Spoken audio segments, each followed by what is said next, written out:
এটা হলো মসজিদে আকসার কিং ফাইসাল গেট। এই গেট দিয়ে আমরা বাবু মালিক ফাইসাল, এই গেট দিয়ে আমরা মসজিদুল আকসার মধ্যে প্রবেশ করলাম। ইসরায়েলি অনেক পুলিশ কর্মকর্তা রয়েছে, তাদের কাছে কাগজপত্র পর্যাপ্ত পরিমাণে দেখিয়ে আমরা সেই মসজিদে আল আকসা এর কুব্বাদে সাখরা, সেই হলুদ রঙের সোনালি কালারের গম্বুজ দেখতে পাচ্ছি। সামনের এই গম্বুজটি মসজিদে আল আকসার অন্যতম একটি মসজিদ, গুরুত্বপূর্ণ মসজিদ, যেটা আপনারা অনলাইনে ফেসবুকে ইউটিউবে বিভিন্ন মাধ্যমে দেখে থাকেন। সেটা এখান থেকে দেখা যাচ্ছে। হাঁটি হাঁটি পা পা করে আমরা সেই আল আকসা মসজিদের দিকে, কুব্বাদে সাখরার দিকে এগিয়ে যাচ্ছি।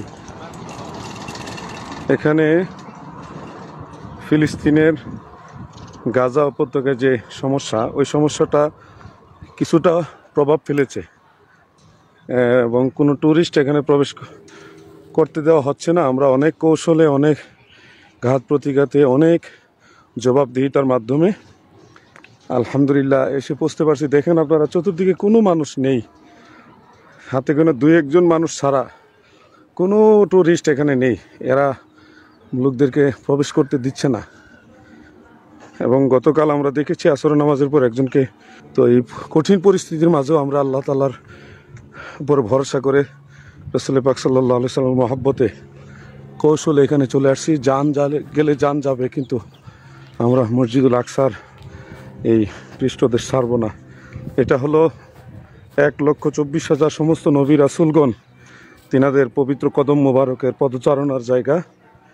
হযরত আদম আলাইহিস সালামের ঘটিত এই মসজিদুল আকসা, আল আকসা মসজিদ, এটা দ্বিতীয় ঘর। প্রথম ঘরটি হলো বাইতুল্লাহ শরীফ, কাবা ঘর। আমরা ধীরে ধীরে সেই মসজিদুল আল আকসা এর কুব্বাদে সাখরা, এইটার ভিতরে একটা ছোট্ট একটা পাহাড় রয়েছে। এই মসজিদটার ভিতরে একটা পাহাড় রয়েছে গম্বুজের বরাবর নিচে। ওই পাহাড়ের উপর থেকে আল্লাহ রসুল সাল্লাল্লাহু আলাইহি সাল্লাম মেরাজে গিয়েছিলেন বুরাকের উপর সাওয়ার হয়ে। এখন সে গেটটি বন্ধ, বিকালবেলা খোলা হবে ইনশাআল্লাহ, আপনাদেরকে পরবর্তীতে দেখাবো।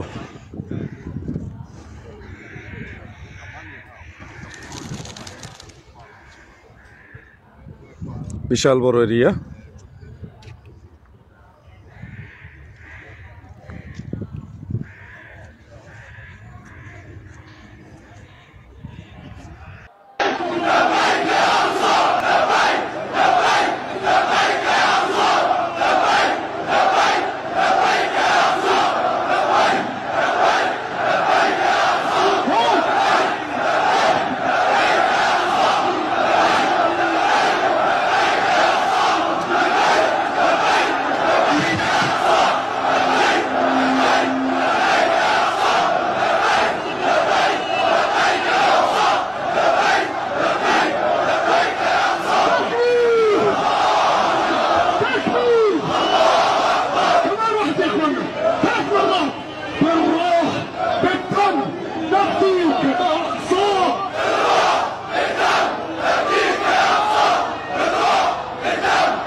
আল আকসা আরবি শব্দ, বাংলায় শব্দটির অভিধানগত অর্থ সর্বোচ্চ, ইংরেজিতে দ্য সুপ্রিম।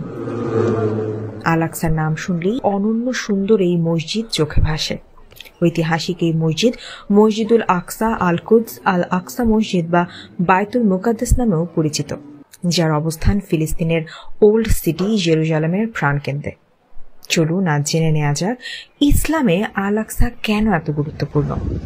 মুসলমানদের পবিত্র ধর্মগ্রন্থ আল কোরআনের সূরা আল ইসরার 1 নম্বর আয়াতে বলা হয়েছে, পবিত্র মহিয়ান তিনি, যিনি তার বান্দাকে রাতের বেলা ভ্রমণ করিয়েছেন মসজিদুল হারাম থেকে মসজিদুল আকসা পর্যন্ত, যার চারপাশকে আমি কল্যাণময় করেছি।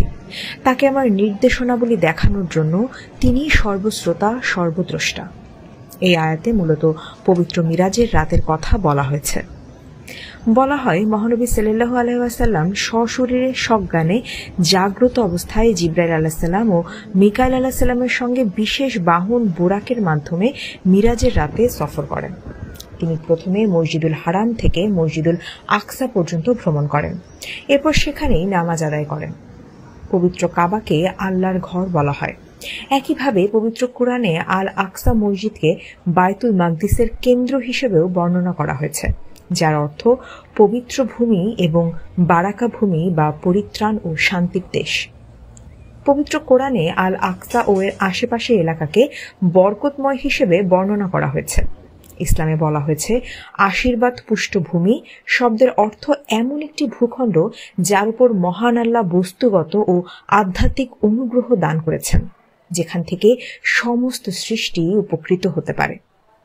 পৃথিবীতে যেসব নবী রাসূল এসেছেন তাদের সবার সঙ্গে মসজিদ আল আকসার একটা সম্পর্ক ছিল। এজন্য এই মসজিদ মুসলিমদের কাছে বিশেষভাবে গুরুত্বপূর্ণ। এছাড়াও মসজিদ আল আকসা মুসলমানদের প্রথম কিবলা বলা হয়। আল্লাহর পক্ষ থেকে কাবার দিকে ফিরে নামাজ পড়ার নির্দেশ আসার আগে মসজিদ আল আকসা ছিল প্রথম কিবলা, যার দিকে ফিরে ইবাদত করা হতো। আবু হুরায়রা রওজা মুবারক থেকে বর্ণিত হয়েছে, রাসূল সাল্লাল্লাহু আলাইহি সাল্লাম বলেন, তিনি মসজিদ ব্যতীত অধিক নেকির আশায় অন্য কোনো মসজিদে সফর করা যাবে না। সেগুলো হলো মক্কার মসজিদ আল হারাম, মদিনার মসজিদ আল নববী ও জেরুজালেমের মসজিদুল আল আকসা। এজন্য বিশ্বের মুসলিম সম্প্রদায় মসজিদ আল আকসাকে পবিত্র ভূমি বলে মনে করেন। সর্বোপরি আল আকসা ইসলামের একটি গুরুত্বপূর্ণ ধর্মীয়, ঐতিহাসিক এবং আধ্যাত্মিক প্রতীক। এই মসজিদ মুসলমানদের বিশ্বাস ও ঐতিহ্যে গভীর তাৎপর্য বহন করে, যা মুসলিমদের প্রার্থনা এবং গভীর অনুরাগের কেন্দ্রবিন্দু।